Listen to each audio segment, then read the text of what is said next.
دا کړي چې علي خان دا یو قسم له جرم کړی دی.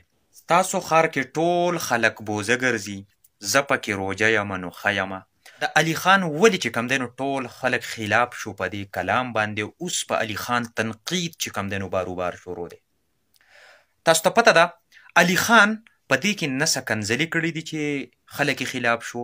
آیا ولې چې کوم دی نو بیا سپیشلی د ادب د فیلډ خلک چې کوم دی په دې کلام ویلو باندې هغو ته انتهایی درد او تکلیف میلاو شو؟ وجه څه ده؟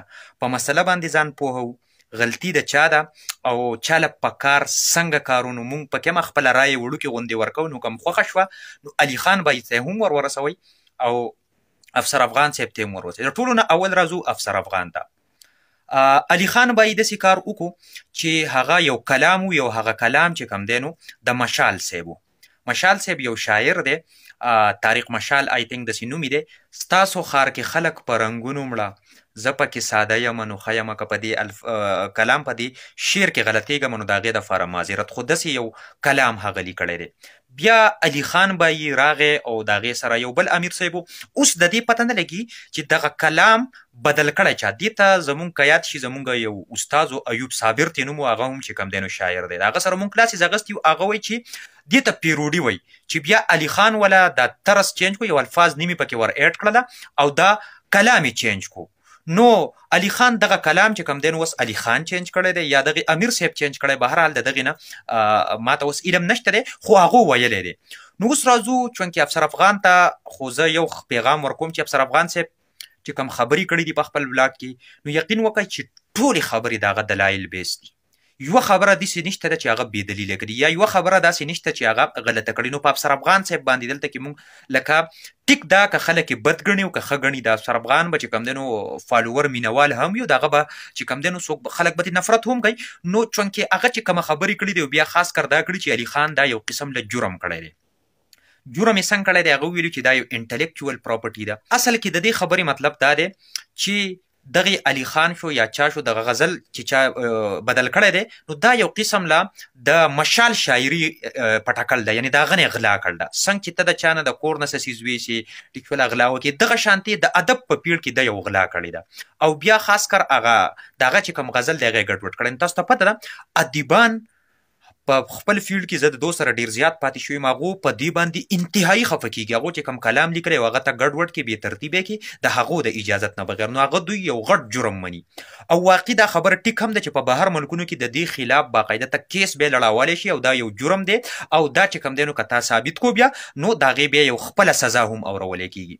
نو چونکې د افسر افغان خبرې خو بالکل داسې دي چې ټولې حقیقي بیس دي، دلایل بیس دي او چونکې هغه داسې دا خبره په شر فساد او په تنقید هم نه ده کړې، خو دې خلکو ته چې کوم دی نو هسې شر فساد او دغه ته واړول او یو ډیبیټ او هغه خو ویل چې بس علي خان صاحب نه دغه غلطي شوې ده چې پردی کلام یې بغیر د اجازته را دغه کړی دی او هغه یې ګډوډ کړی دی. نور کلام کې کنځلې نشته، هېڅ پکې هم نشته، داسې الفاظ به نه ځم چې په هغې به هغه ګناهګار علي خان به یاسو. بهرحال اوس علي خان ته راځو.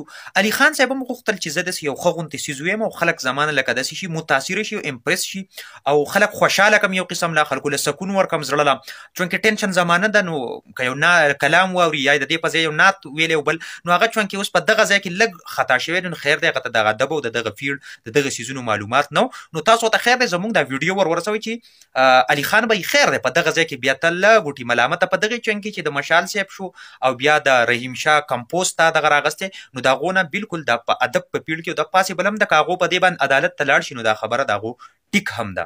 نو چونکې د علي خان نه بس دغه ځای کې لږ غوټې غلطي شوه ده. نور علي خان کوشش کوي چې داسې ښه غوندې څیز راولي، خو بعضې نیم ټایم کې انسان یې لږ غوټې داسې لاړ شي چې یا ورته پوره معلومات نه یو کیدی شي درې. نو علي خان به ته مونږ خیر دغه ورکو چې خیر دی که ستا دغه شاعرانو نه تا معلومات کړی تپوس کړی د هغو د سره صدغې نو اخر ته راوړه چې بای او ما د دونه اجازت غوښتی نو بیا خو ټیک ده، که نه نو واقعي بالکل په دې باندې بیا هغه کیس او دغه هم کولی شي. او بیا خاص کر علي خان به چونکې د ټیک سره ریلیټډ دی خلکو په هغې باندې پیژندلی دی نو زه ورته یو پیغام دغه هم ورکړم چې علي به ډېر ښکلی نوم دی جوړ کړی دی، ماشاءالله ډېر مینوال دي. زه په خپله دغه ویډیوز هم ګورم ډېر په شوق سره، ما دې هم کافي زده کړه کړې ده.